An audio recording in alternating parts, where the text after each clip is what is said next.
Hi everyone. Today we are going to discuss about our Casuarina tree written by Toru Dutt. ये जो कैशोरीना tree है ये एक Australian tree है और इस पोयम में तोरू दत्त कैशोरीना ट्री की तारीफ कर रही हैं। एक्चुअली इनके जो फैमिली है, भाई बहन है, अब उनकी डेथ हो चुकी है, तो उनको याद कर कर और इस ट्री को देखकर वो ये पोयम को लिख रही हैं। तोरू दत्त ने अपना पूरा बचपन अपने भाई बहन के साथ इस ट्री के नीचे बिताया था, तो वो इस ट्री को देख रही हैं और अपनी बचपन की यादों को ताज़ा कर रही हैं और पोयम को लिख रही हैं।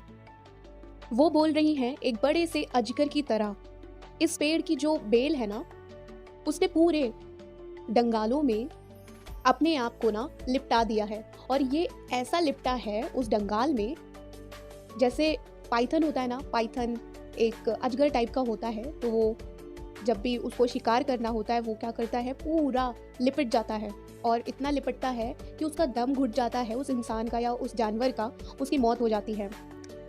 तो यहाँ पर पोएट यही कह रही हैं कि इस पेड़ की जो बेल है ना, उसने इनकी डंगालों में ऐसा अपने आप को पाइथन की तरह एकदम लपेट लिया है और इतनी ज़ोर से लपेटा है कि वहाँ पर निशान पड़ गया है, उस पेड़ में निशान पड़ गया है। और ये जो पेड़ है ना, वो जितने ऊपर स्टार हैं उतना ऊपर ये पेड़ जाता है, मतलब ये पेड़ इतना लंबा है। और पोएट कह रही हैं, अगर इस पेड़ ने किसी और पेड़ को जकड़ा होता तो वो शायद जिंदा नहीं बचता, लेकिन इस पेड़ की ताकत तो देखो, इसने उस बेल को कैसे ओढ़ के रखा है जैसे कोई मफलर हो। और इस पेड़ के जो रेड कलर के फ्लावर्स हैं, एक ग्रुप बाय ग्रुप फ्लावर्स हैं, वो कितने ब्यूटीफुल हैं, वो कितने खूबसूरत हैं। और इस पेड़ में तरह तरह की बर्ड्स आके बैठती हैं और गाना गाती हैं।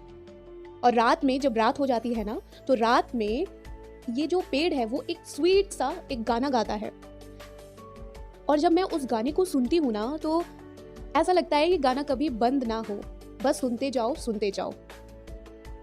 पोएट कह रही हैं, सुबह जब मेरी आंख खुलती है और जब मैं अपनी विंडो की तरफ जाती हूँ, विंडो को ओपन करती हूँ और उस ट्री को देखती हूँ ना, तो मुझे बहुत ही ज़्यादा सुकून मिलता है। और सर्दियों में ना, सर्दियों के दिन में उस ट्री के ऊपर एक बबूल आके बैठती है और उस पेड़ में बैठकर वो सन को देखती है, वो सूरज को देखती है उगता हुआ। और उसके जो छोटे छोटे बच्चे होते हैं वो दूसरी डंगाल में बैठकर उछलते हैं, कूदते हैं, खेलते हैं। और इस ट्री में ना कोयल आती जाती हैं। कोयल जब इस ट्री में आती हैं तो वो सारे लोगों का वेलकम करती हैं। और जो काउज हैं वो भी आती हैं और वो जो फ्लोर में जो ग्रास लगी होती है उसको वो खाती हैं। और इस ट्री की बहुत ही ज़्यादा घनी जो छाएं पड़ती है उसका वो आनंद लेती हैं। मतलब सभी जानवर इस ट्री की जो घनी छाएं होती है ना, उसका वो मज़ा लेती हैं, उस छाँव को वो आकर लेती हैं। और इसकी जो छाएं हैं वो बहुत दूर तक जाती है। पोएट कह रही हैं, ये जो ट्री है वो बहुत ही ज़्यादा सुंदर है और ये ट्री मुझे बहुत ही ज़्यादा पसंद है। इसका मतलब ये नहीं कि ये सुंदर है इसलिए मुझे पसंद है, मैं इसको इसलिए पसंद करती हूँ क्योंकि इस ट्री में मेरा बचपन बीता है। मेरे भाई बहन, मेरी फैमिली इसी ट्री में आते थे, इसी ट्री के नीचे आते थे और हम लोग खेलते थे, हम लोग बहुत ही ज़्यादा इंजॉय करते थे। इसलिए ये ट्री मेरे लिए बहुत ही ज़्यादा खास है। और जो मेरा प्यार है ना इस ट्री के लिए हमेशा बना रहेगा। अब यहाँ पोएट अपने भाई बहन को याद कर रही हैं। इनके भाई बहन इस दुनिया में नहीं हैं और ये अपने भाई बहन को याद करके बोल रही हैं उनसे कि तुम लोग यहाँ नहीं हो, लेकिन हमारी जो यादें हैं ना वो अभी भी जिंदा हैं इस ट्री की वजह से। जब भी मैं इस ट्री को देखूंगी ना, तब भी मेरे माइंड में वो सारी यादें फ्रेश हो जाएंगी, वो सारी यादें ताज़ा हो जाएंगी और मैं कभी भी ये सारी यादें भूल नहीं सकती। ये यादें तब तक रहेंगी जब तक मेरे गर्म आंसू ये सब भुला नहीं देते। अब पोएट कह रही हैं, ये कहाँ से रोने की आवाज़ आ रही है, ये कैसे रोने की आवाज़ आ रही है, ये कौन रो रहा है। मानो मुझे ऐसा लग रहा है कि बहुत बड़े समुंदर में पानी की लहर, एक पत्थर से जाकर टकरा रही है, वैसे ही मुझे ये आवाज सुनाई दे रही है। अरे, इस ट्री से आवाज आ रही है। ऐसा लग रहा है कि ये ट्री मुझे कुछ मैसेज देना चाहता है, मुझे कुछ बताना चाहता है।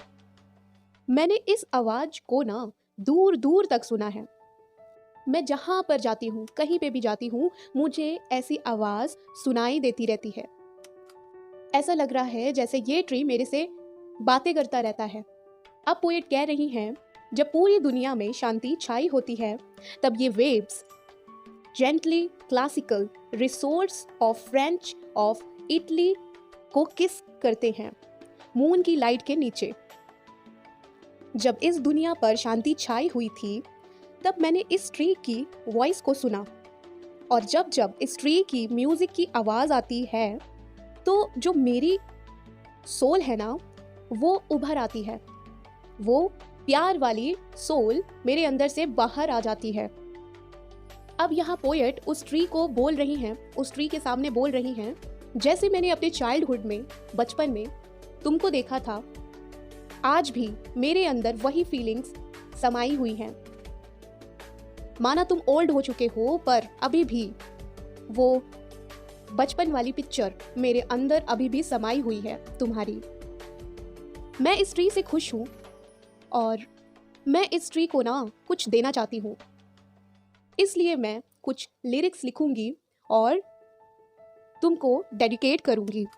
और हाँ, मैं पोएम्स भी लिखूंगी, ताकि वो पोएम्स तुमको अमर कर दें। मेरे भाई बहन तुमको बहुत प्यार करते थे। पोएट यहाँ पे ट्री को कह रही हैं, मेरे भाई बहन अब तो मर चुके हैं, पर मेरे भाई बहन तुमसे बहुत ही ज़्यादा प्यार करते थे, और मैं भी तुमसे बहुत ही प्यार करती हूँ। लेकिन मेरे मरने के बाद शायद तुम्हारी जो गिनती है वो अमर में हो जाए। और जो मैं पोयम लिख रही हूँ, जब लोग इस पोयम को पढ़ें तो तुमको याद करें, और तुम एक अमर ट्री हो जाओ, क्योंकि मेरा प्यार तुम्हारे लिए अमर है। अब यहाँ पर लास्ट लाइन में पोएट कह रही हैं, भले ही मेरी पोयम इतनी वीक हो, बट मेरा प्यार तुम्हारे लिए कभी भी वीक नहीं होगा। सो यहीं पे हम लोग की ये पोयम फिनिश होती है। आई होप कि आपको ये पोयम अच्छी लगी होगी। अगर आपको ये पोयम अच्छी लगी है तो लाइक कीजिएगा, सब्सक्राइब कीजिएगा और शेयर ज़रूर कीजिएगा। Thank you.